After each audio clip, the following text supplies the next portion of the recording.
ദൈവ തിരുനാമത്തിന് മഹത്വം ഉണ്ടായിരിക്കട്ടെ. ദൈവത്തിൻ്റെ വലിയ കൃപയാൽ വീണ്ടും ദൈവവചനത്തിൻ്റെ കീഴായിരിക്കാൻ സ്വർഗത്തിൽ ദൈവം ഒരുക്കുക. ഈ നല്ല അവസരത്തിനായി ദൈവത്തെ മഹത്വപ്പെടുത്താം. അനുഗ്രഹം പ്രാപിക്കാൻ എന്ത് ചെയ്യണമെന്നാണ് നാം ചിന്തിക്കുന്നത്, ധ്യാനിക്കുന്നത്. ഒരു മനുഷ്യൻ്റെ ജീവിതത്തിൽ ഏറ്റവും വലിയ അനുഗ്രഹമാണ് നിത്യജീവൻ. കർത്താവിൻ്റെ വചനം ഇങ്ങനെ പറയുന്നു, 1 യോഹന്നാൻ 2-ാം അധ്യായം 25-ാം വാക്യം. ഇതാകുന്നു അവൻ നമുക്ക് തന്ന വാഗ്ദത്തം, നിത്യജീവൻ തന്നെ. ദൈവം നമുക്ക് നൽകിയിരിക്കുന്ന ഏറ്റവും വലിയ വാഗ്ദാനമാണ് നിത്യജീവൻ. ഈ നിത്യജീവൻ പ്രാപിക്കാൻ എന്ത് ചെയ്യണം എന്നാണ് നാം ഇന്ന് ചിന്തിക്കുന്നത്. കർത്താവിൻ്റെ വചനം പരിശോധിക്കുമ്പോൾ ഒരു മനുഷ്യൻ യേശുവിൻ്റെ അരികിൽ വന്നിട്ട് ചോദിക്കുന്നൊരു ചോദ്യമുണ്ട്.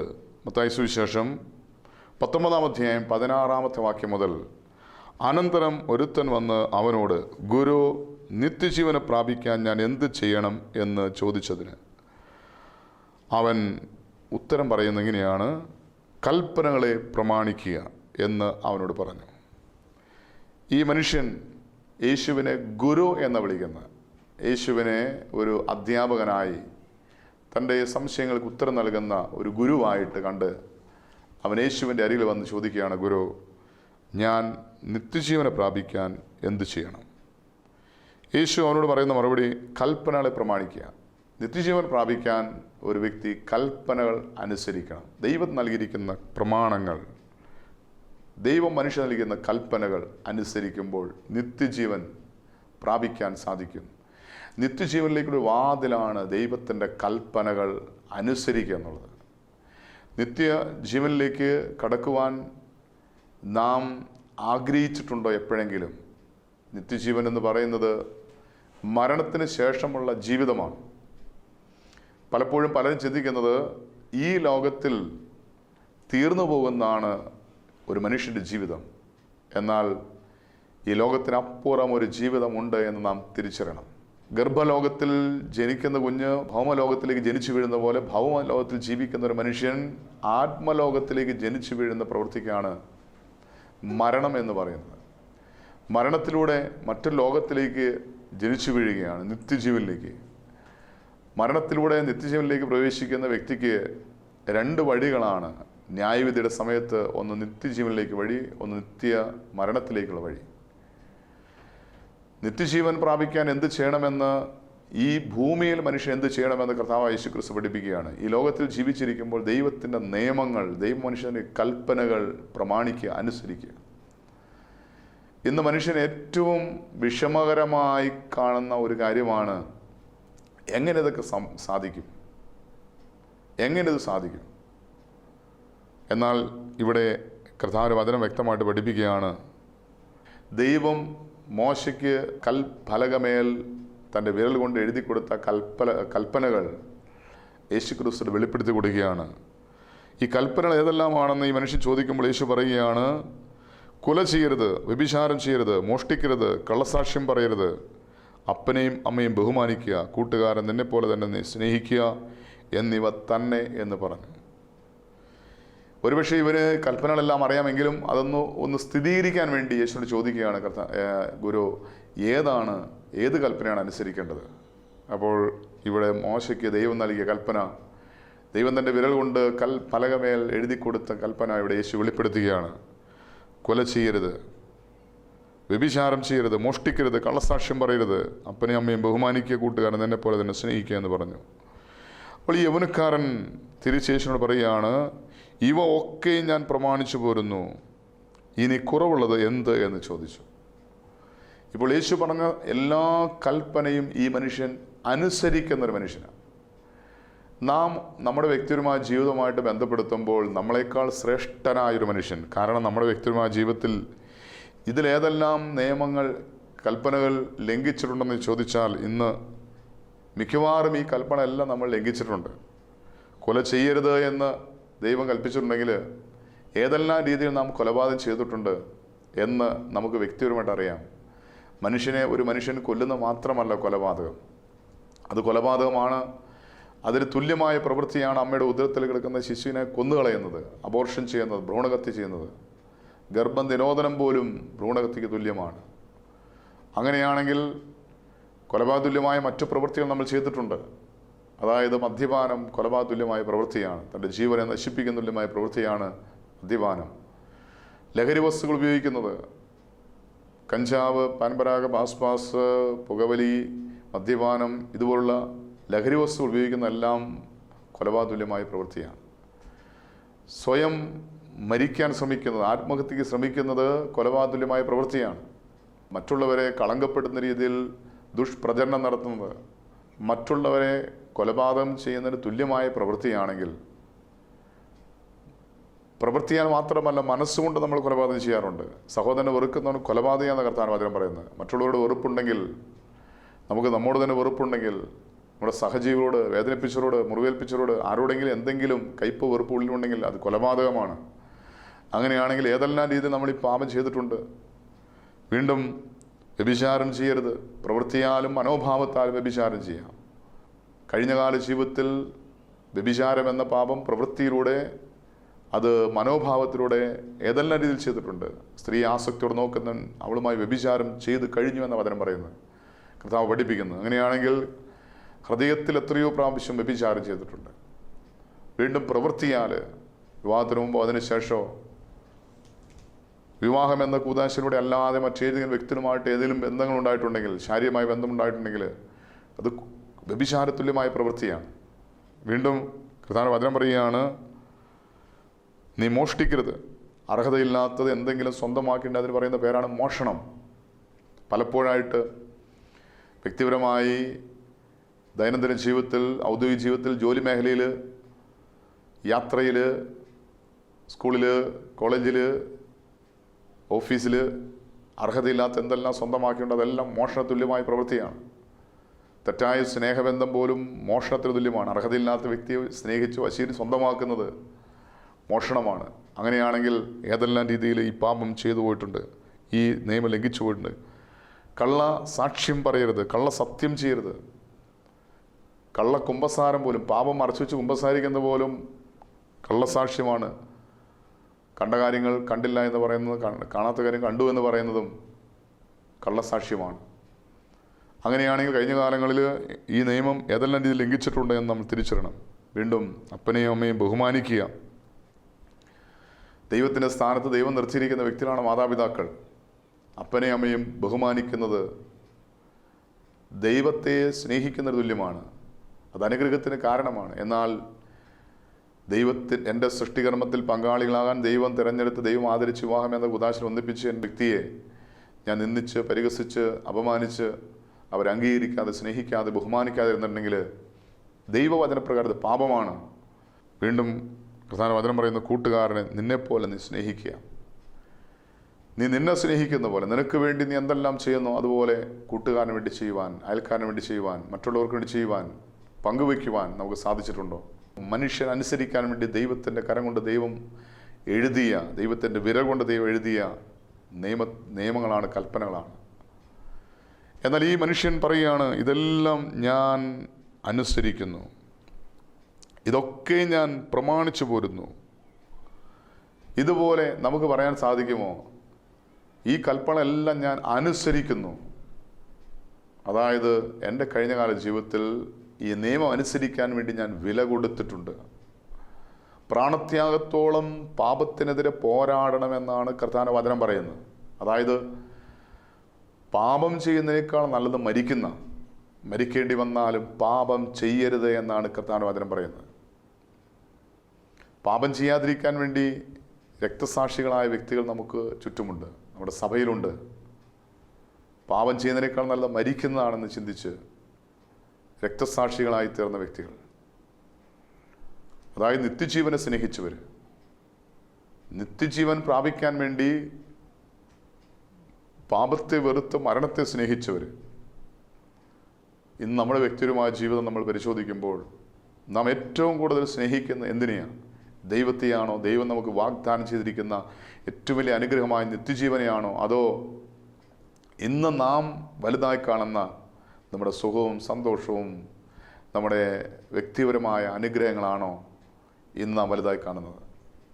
ഈ ലോക ജീവിതം തന്നെ പലർക്കും ഒരു കെണിയായിരിക്കുക. ഒരു മനുഷ്യൻ്റെ ഇന്ന് ഏറ്റവും വലിയ ഭയം എന്ന് പറയുന്നത് മരണഭയം. മരിക്കാൻ പേടിയാണ്, മരിക്കാൻ ഭയമാണ്. രോഗക്കിടക്കിൽ മരണക്കിടക്കയിൽ കിടക്കുന്ന വ്യക്തിക്ക് പോലും മരിക്കാൻ ഭയമാണ്. എത്ര നാൾ ജീവിക്കാം അത്ര നാളും സുഭിക്ഷമായി ജീവിക്കാൻ ആഗ്രഹിക്കുന്നവരാണ് പലരും. എന്നാൽ ശ്രദ്ധിക്കുക, മരണം യാഥാർത്ഥ്യമാണ്. എപ്പോൾ വേണമെങ്കിലും മരിക്കാം. മരിക്കുന്നതിന് മുമ്പ് മാനസാന്തരപ്പെടാൻ ഒരു അവസരം കിട്ടണമെന്നില്ല. അതുകൊണ്ട് ദൈവത്തിൻ്റെ കൽപ്പന അനുസരിച്ച് എപ്പോൾ മരിച്ചാലും എനിക്ക് നിത്യമായ സ്വർഗരാജ്യം, നിത്യജീവൻ പ്രാപിക്കാൻ അത് കാരണമായി തീരുമെന്നുള്ള ഉറപ്പോടെ ധൈര്യത്തോട് ജീവിക്കാൻ നമുക്ക് സാധിക്കുന്നുണ്ടോ? നിത്യജീവൻ ലക്ഷ്യമാക്കി ഒരു വിശുദ്ധ ജീവൻ നയിക്കാൻ, ദൈവത്തിൻ്റെ നിയമങ്ങൾ കൽപ്പന അനുസരിച്ച് ജീവിക്കാൻ നമുക്ക് സാധിക്കുന്നുണ്ടോ? ഈ യൗവനക്കാരൻ യേശുവിന് പറയും, ഇതെല്ലാം ഞാൻ ചെയ്തു വരുന്നു, ഇതൊക്കെ ഞാൻ പ്രമാണിച്ചു പോരുന്നു, ഇനി കുറവുള്ളത് എന്തെങ്കിലും ഉണ്ടോ എന്ന് ചോദിക്കുകയാണ്. യേശു അവനോട്, നീ വിശുദ്ധിയിൽ പൂർണ്ണനാകാൻ ഇച്ഛിക്കുന്നുവെങ്കിൽ, ആഗ്രഹിക്കുന്നുവെങ്കിൽ നീ ചെന്ന് നിനക്കുള്ളത് വിറ്റ് ദരിദ്രർക്ക് കൊടുക്കുക, എന്നാൽ സ്വർഗത്തിൽ നിനക്ക് നിക്ഷേപം ഉണ്ടാകും, പിന്നെ വന്ന് എന്നെ അനുഗമിക്കുക. ഇവിടെ രണ്ട് കാര്യമാണ് യേശുക്രിസ്തു പറയുന്നത്. ഒന്ന്, നീ എല്ലാറ്റിനേക്കാൾ ഉപരിയായി സ്നേഹിക്കുന്ന ഒന്നാണ് നിൻ്റെ സമ്പത്ത്. നിനക്കുള്ളത് നീ വിൽക്കണം, ഉപേക്ഷിക്കണം. നീ ഇന്ന് ജീവിതത്തിൽ എന്താണോ വലുതായി കാണുന്നത് അതിനെ ബലി കഴിക്കാതെ ഒരിക്കലും നിത്യജീവൻ പ്രാപിക്കാൻ സാധ്യമല്ല. നമ്മുടെ ജീവിതത്തിൽ നാം ഏറ്റവും വിലയുള്ളതായി കാണുന്നത് എന്താ? ഇന്ന് ഏറ്റവും വിലയായി നാം കാണുന്നത് ഇന്ന് സമ്പത്താണോ, സ്ഥാനമാനങ്ങളാണോ, സൗകര്യങ്ങളാണോ? നമ്മുടെ ജീവിതത്തിൽ നാം ഇന്ന് എന്തിനാണോ വില കൊടുക്കുന്നത് അതിനെ ബലി കഴിക്കണം. ഇവിടെ കർത്താവ് വചനം പറയുകയാണ്, നിനക്കുള്ളത് നീ വിറ്റ് ദരിദ്രർക്ക് കൊടുക്കുക. ഇതിൽ നിന്ന് നമുക്ക് മനസ്സിലാക്കാൻ സാധിക്കും, ഇവൻ സമ്പത്തിനെ ഒത്തിരി സ്നേഹിക്കുന്ന വ്യക്തിയാണ്. അതിന് പിന്നീടത് പറയുന്നുണ്ട്. അതിന് 22-ാമത്തെ വാക്യത്തിൽ പറയുന്നുണ്ട്, യൗവനക്കാരൻ വളരെ സമ്പത്ത് ഉള്ളവനാകിയാൽ ഈ വചനം കേട്ട് ദുഃഖിച്ചു പോയി കളഞ്ഞു. ഈ വചനം കേട്ട് ദുഃഖിച്ചു പോയി കളഞ്ഞു. കാരണം വചനം പറയുന്നുണ്ട്, അവൻ വളരെ സമ്പത്തുള്ളവനായി, ഒത്തിരി സമ്പത്ത് അവനുണ്ടായിരുന്നു. അതായത് സമ്പത്തുണ്ടാക്കാൻ വേണ്ടി ജീവിക്കുന്ന, സമ്പത്തിന് വേണ്ടി മാത്രം ജീവിക്കുന്ന, സമ്പത്തിനെ ദൈവമായിട്ട് കാണുന്ന അനേകം വ്യക്തികൾ നമുക്ക് ചുറ്റുമുണ്ട്. അതൊരു വ്യക്തിയാണോ ഞാനെന്ന് സ്വയം ഒന്ന് പരിശോധിക്കണം. നമ്മൾ സാധാരണ പറയാറുണ്ട്, കമിഴ്ന്ന് വീണ കാപ്പണം. നമ്മുടെ ജീവിതത്തിൽ എങ്ങനെയെങ്കിലും പണം ഉണ്ടാക്കണം, ഏത് വഴിയിലൂടെയാണെങ്കിലും, ദൈവത്തെ വിറ്റിട്ടാണെങ്കിലും പണമുണ്ടാക്കണമെന്ന് ചിന്തിക്കുന്ന വ്യക്തികളുണ്ട് നമുക്ക് ചുറ്റും. ഇന്ന് മനുഷ്യൻ അനുഭവിക്കുന്ന സകല പ്രശ്നത്തിൻ്റെയും അതിന് മൂലകാരണം അന്വേഷിക്കുമ്പോൾ ദ്രവ്യാഗ്രഹമാണ്. ഇന്ന് മനുഷ്യനെ കൊല്ലുന്നത്, സ്നേഹിക്കുന്നതും വെറുക്കുന്നതും കൊല്ലുന്നതും എല്ലാത്തിൻ്റെയും പിന്നിലുള്ള ലക്ഷ്യം പണമാണ്, സമ്പത്താണ്. അതുകൊണ്ട് കർത്താവിൻ്റെ വചനം പറയുകയാണ്, നീ സമ്പത്തിനെ എല്ലാറ്റിനേക്കാൾ ഉപരിയായി നീ സ്നേഹിക്കുന്ന വ്യക്തിയാണോ, നീ അത് വിൽക്കണം, അത് ഉപേക്ഷിക്കണം, അതിനെ ബലി കഴിക്കണം. ദൈവത്തേക്കാൾ ഉപരി നീ എന്തിനെ സ്നേഹിക്കുന്നത്? വിഗ്രഹമാണ്. ഇന്ന് സമ്പത്തൊരു വിഗ്രഹമായി, സ്വന്തം ജോലി ഒരു വിഗ്രഹമായി, വരുമാന മാർഗം ഒരു വിഗ്രഹമായി, ജീവിത പങ്കാളി മക്കളെല്ലാം ഒരു വിഗ്രഹമായി, ദൈവത്തേക്കാൾ ഉപരി എന്തിനെ സ്നേഹിക്കുന്നൊരു വിഗ്രഹമായി തീർന്നിട്ടുണ്ടെങ്കിൽ ഇന്ന് ഈ ദൈവത്തിൻ്റെ വചനം അനുസരിച്ച് എല്ലാറ്റിനേക്കാൾ ഉപരിയായി നീ ദൈവത്തെ സ്നേഹിക്കണം. ഒരിക്കലും കൊച്ചു കുട്ടികളെ ധ്യാനം നടത്തിയപ്പോൾ ദൈവത്തേക്കാൾ ഉപരി എന്തിനെ സ്നേഹിക്കുന്നത്? വിഗ്രഹമാണ്. വിഗ്രഹത്തെ ഉപേക്ഷിക്കണം. ദൈവം വിഗ്രഹത്തെ നശിപ്പിക്കും.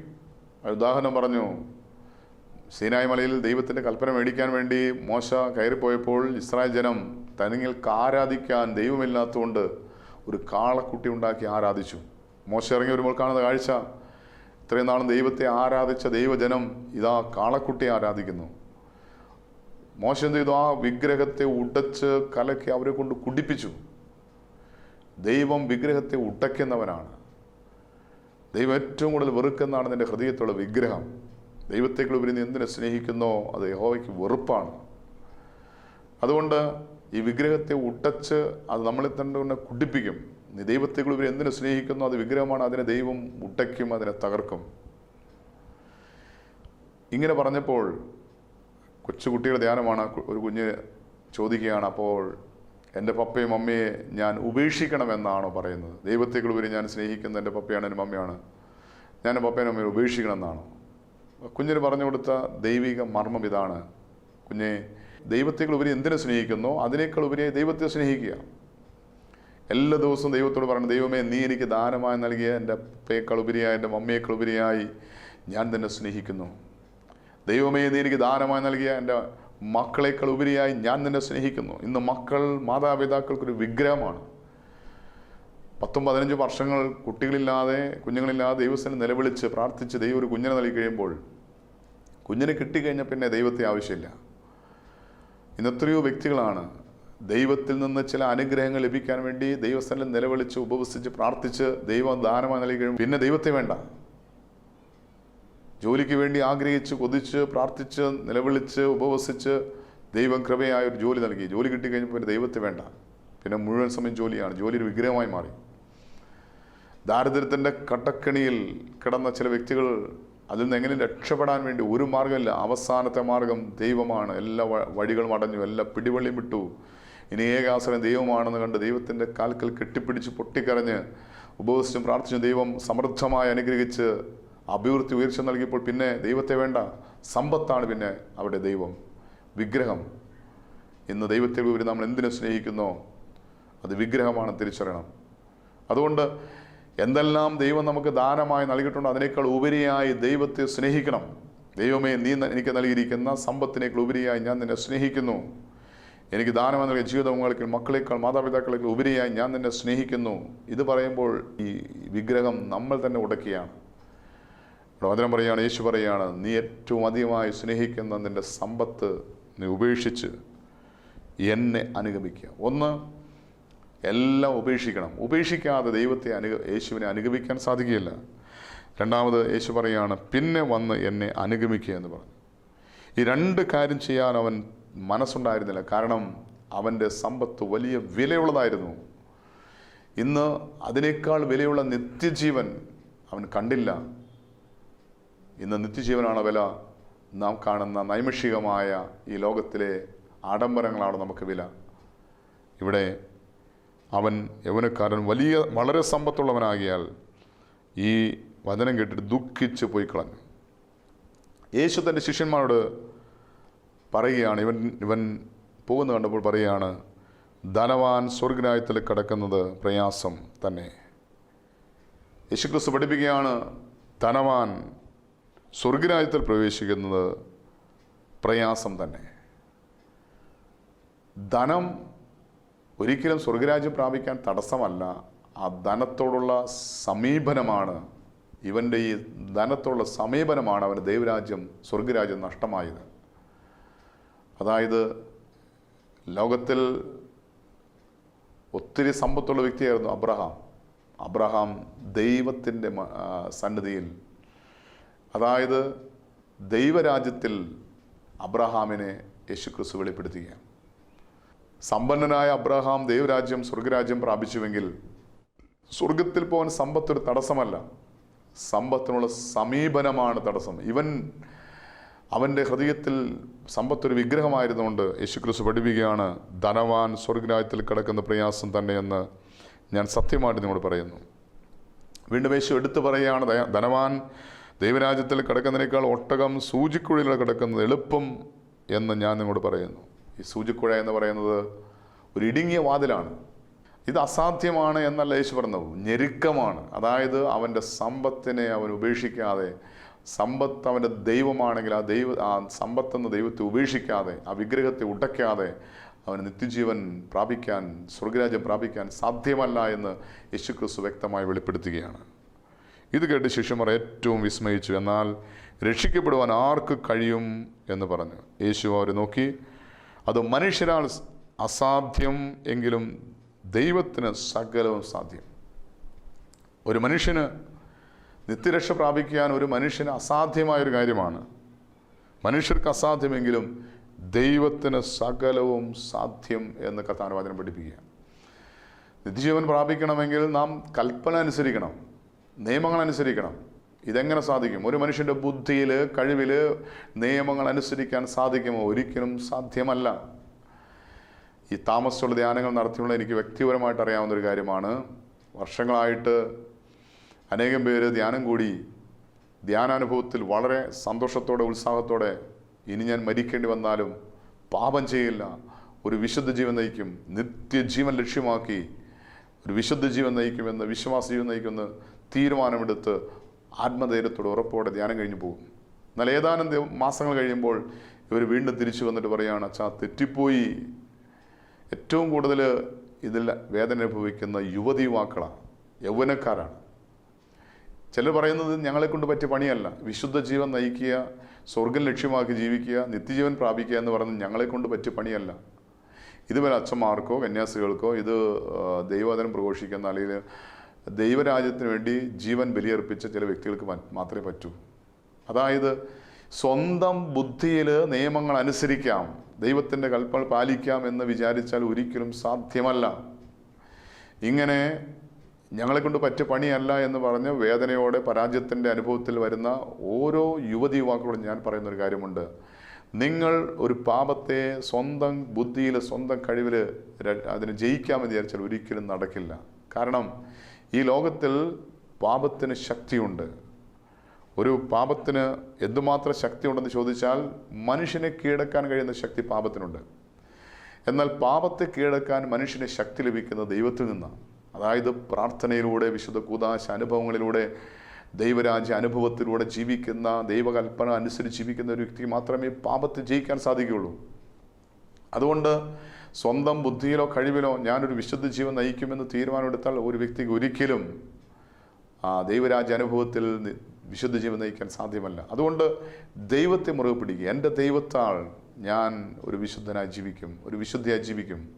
കർത്താവായ യേശു ക്രിസ്തുവിന് സാക്ഷി നൽകിയാണ്, മനുഷ്യർക്ക് പലതും അസാധ്യമാണ്, എങ്കിലും ദൈവത്തിന് സകലവും സാധ്യം. ഒരു വിശുദ്ധ ജീവൻ നയിക്കുവാൻ, വിശ്വാസ ജീവൻ നയിക്കുവാൻ, നിത്യരക്ഷ പ്രാപിക്കുവാൻ നിന്റെ സ്വന്തം ബുദ്ധിയിലോ കഴിവിലോ സാധ്യമല്ല. എന്നാൽ ദൈവത്തെ കൂട്ടുപിടിച്ചാൽ, ദൈവത്തിൻ്റെ കരം പിടിച്ച്, ദൈവത്തിൻ്റെ വചനമായി അനുസരിച്ച്, ദൈവകൃപയിൽ ജീവിച്ചാൽ, ദൈവത്തിൻ്റെ പരിശുദ്ധാത്മാവിനാൽ നയിക്കപ്പെട്ടാൽ ഒരു വിശുദ്ധ ജീവൻ നയിക്കാൻ സാധിക്കും. അതുകൊണ്ട് ഈ ലോകത്തിലെ സഹനങ്ങളും ദുഃഖങ്ങളും വേദനകളും അനുഗ്രഹമാക്കി എൻ്റെ വിശുദ്ധീകരണത്തിനും എൻ്റെ ആത്മാവിൻ്റെ രക്ഷയ്ക്കുമുള്ള ഒരു മുഖാന്തരമായി തീരുവാൻ, അനുഗ്രഹത്തിന് കാരണമായി തീരുവാൻ സാധിക്കുന്നുവെങ്കിൽ, അതായത് നമ്മുടെ ജീവിതത്തിൽ വരുന്ന പോരാട്ടങ്ങളെ അനുഗ്രഹമാക്കി മാറ്റണം. വിശുദ്ധ ജീവൻ നയിക്കുവാൻ നാം വില കൊടുക്കണം.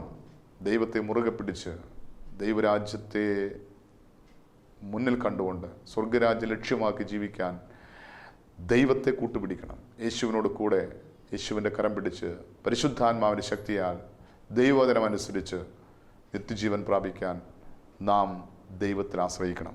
ഇവിടെ വചനം പറയുകയാണ്, ദൈവത്തിന് സകലവും സാധ്യം. നമുക്ക് ഒരു വിശുദ്ധ ജീവൻ നയിക്കുവാനും, വിശ്വാസ ജീവൻ നയിക്കുവാനും, നിത്യരക്ഷ പ്രാപിക്കുവാനും നമ്മെ സഹായിക്കുന്നൊരു വ്യക്തി നമ്മുടെ കൂടെയുണ്ട്. ദൈവം സകലത്തിന് മതിയായവനാണ്. ഇവിടെ പത്രോസ് അവനോട്, ഞങ്ങൾ സകലവും വിട്ട് നിന്നെ അനുഗമിച്ചില്ലേ, ഞങ്ങൾക്ക് എന്ത് കിട്ടുമെന്ന് ചോദിച്ചു. എല്ലാം ഉപേക്ഷിച്ച് നിൻ്റെ കൂടെ ഞങ്ങൾ പുറപ്പെട്ടിരിക്കുകയാണ്, ഞങ്ങൾക്ക് എന്ത് കിട്ടും? ഇവിടെ യേശുവിന് മറുപടി പറയുകയാണ്. യേശു അവരോട് പറഞ്ഞത്, എന്നെ അനുഗമിച്ചിരിക്കുന്ന നിങ്ങൾ പുനർജന്മത്തിൽ, അതാണ്ട് രണ്ടാമത്തെ നിത്യജീവിതത്തിൽ, മനുഷ്യപുത്രൻ തൻ്റെ മഹത്വത്തിൻ്റെ സിംഹാസനം ഇരിക്കുമ്പോൾ നിങ്ങളും 12 സിംഹാസനത്തിരുന്ന് ഇസ്രായേൽ ഗോത്രം 12നും ന്യായം വിധിക്കും എന്ന് ഞാൻ സത്യമായിട്ട് നിങ്ങളോട് പറയുന്നു. അതായത് ഈ ലോകത്തിൽ ലാഭമായിരുന്ന സകലതും ഛേദമെന്നെണ്ണി എല്ലാം ഉപേക്ഷിച്ച് യേശുവിനെ അനുഗമിക്കുന്ന ഒരു വ്യക്തിക്ക് നിത്യജീവൻ വാഗ്ദാനം ചെയ്യുകയാണ് യേശു ക്രിസ്തു. വീണ്ടും യേശു എടുത്തു പറയുകയാണ്, എൻ്റെ നിമിത്തം വീടുകളെയോ സഹോദരന്മാരെയോ സഹോദരികളെയോ അപ്പനെയോ അമ്മയോ മക്കളെയോ നിലങ്ങളെയോ വിട്ട് കളഞ്ഞവന് എല്ലാം 100 മടങ്ങ് ലഭിക്കും, അവൻ നിത്യജീവനെയും അവകാശമാക്കും. ഈ ലോകത്തിൽ നാം എന്തെല്ലാം ഉപേക്ഷിക്കുന്നോ അത് ഈ ലോകത്തിൽ 100 മടങ്ങായിട്ട് ലഭിക്കുമെന്ന് മാത്രമല്ല, അതിനോടൊപ്പം തന്നെ നമുക്ക് നിത്യജീവൻ ലഭിക്കും. ഈ ലോകത്തിലും പരലോകത്തിലും ഒരു മനുഷ്യൻ സമ്പന്നനായി തീരാൻ അവൻ എല്ലാറ്റിനേക്കാൾ ഉപരിയായി ദൈവത്തിന് 1-ാം സ്ഥാനം നൽകുക, എല്ലാറ്റിനേക്കാൾ ഉപരിയായി യേശുവിനെ ഹൃദയത്തിൽ 1-ാം സ്ഥാനം നൽകുക. യേശു ക്രിസ്തു മുഖാന്തരം ദൈവത്തിന് സകലവും സാധ്യമാണെന്ന വചനത്തിൻ്റെ യോഗ്യതയാൽ യേശു ക്രിസ്തു മുഖാന്തരം എനിക്കൊരു വിശുദ്ധ ജീവൻ നയിക്കാൻ സാധിക്കും, ഒരു വിശ്വാസ ജീവൻ നയിക്കാൻ സാധിക്കും. യേശു ക്രിസ്തു മുഖാന്തരം ഞാൻ നിത്യജീവൻ പ്രാപിക്കും, നിത്യരക്ഷ പ്രാപിക്കും. ആ ഒരു ഉറപ്പും ധൈര്യവും ഈ വചന മുഖാന്തരം നമുക്കുണ്ടാകട്ടെ. അതിനായി നമുക്ക് പ്രാർത്ഥിക്കാം. കണ്ണടയ്ക്കാം. ബാർക്കുമോർ, ഞങ്ങൾ അത്യധികമായി സ്നേഹിക്കുന്ന ഞങ്ങളുടെ സ്വർഗീയ പിതാവ്, നല്ല ദൈവമേ, നിത്യജീവൻ പ്രാപിക്കാൻ ഞങ്ങൾ എന്ത് ചെയ്യണമെന്ന ചോദ്യത്തിന് ഇന്ന് ഞങ്ങളോട് വ്യക്തിപരമായി നീ സംസാരിച്ച കൃപയ്ക്കായി സ്തോത്രം. കൽപ്പനകൾ അനുസരിക്കുക, പ്രമാണിക്കുക എന്നുള്ള വചനമനുസരിച്ച് കർത്താവേ, നീ ഞങ്ങൾക്ക് നൽകിയിരിക്കുന്ന കൽപ്പനകൾ ദൈവാത്മാവിൽ ശരണപ്പെട്ടുകൊണ്ട് കർത്താവെ നിന്നെ മാത്രം ആശ്രയിച്ചുകൊണ്ട് ഈ കൽപ്പന അനുസരിച്ച്, ദൈവവചനം അനുസരിച്ച് ഒരു വിശുദ്ധ ജീവൻ നയിക്കുവാൻ, വിശ്വാസ ജീവൻ നയിക്കുവാൻ, അത് മുഖാന്തരം നീ ഞങ്ങൾക്ക് ഒരുക്കി നിത്യജീവൻ പ്രാപിക്കുവാൻ. ഈ ലോകത്തിൽ ഞങ്ങൾ എപ്പോൾ എവിടെ വെച്ച് എങ്ങനെ മരിക്കുമെന്ന് ഞങ്ങൾക്ക് അറിയില്ല കർത്താവ്. എന്നാൽ മരണത്തിന് ശേഷം ഒരു നിത്യമായൊരു ജീവിതമുണ്ട്. ആ നിത്യമായ ജീവിതത്തിൽ നിത്യരക്ഷ പ്രാപിക്കുവാൻ, നിത്യജീവൻ പ്രാപിക്കുവാൻ ഞങ്ങളെ സഹായിക്കണം. പാപത്തെ പ്രതി, പാപം ചെയ്യുന്നതിനേക്കാൾ നല്ലത് മരിക്കുന്നതാണെന്ന് കണ്ട് രക്തസാക്ഷികളായ, കർത്താവിനെ പ്രതി രക്തസാക്ഷികളായ സകല രക്തസാക്ഷികളുമേ, സകല ശുദ്ധിമാന്മാരെ, ശുദ്ധിമതികളെ ഞങ്ങൾ നിത്യജീവൻ പ്രാപിക്കേണ്ടതിന് ഞങ്ങൾക്ക് വേണ്ടി പ്രാർത്ഥിക്കണമേ. പിതാവെ, പ്രാർത്ഥനയ്ക്കായി സ്തോത്രമെല്ലാം ഞങ്ങൾക്ക് വേണ്ടി ക്രൂശിൽ മരിച്ച് മരണത്തെ ജയിച്ച് ഉയർത്തെഴുന്നേറ്റ് ഇന്നും ജീവിക്കുന്ന, ഞങ്ങളെ നിത്യജീവനിലേക്ക് നയിക്കുന്ന കർത്താവായ യേശു ക്രിസ്തു മുഖാന്തരം പ്രാർത്ഥിക്കുന്നു. കൃപയോടെ കേൾക്കണം നല്ല പിതാവേ. ആമേൻ.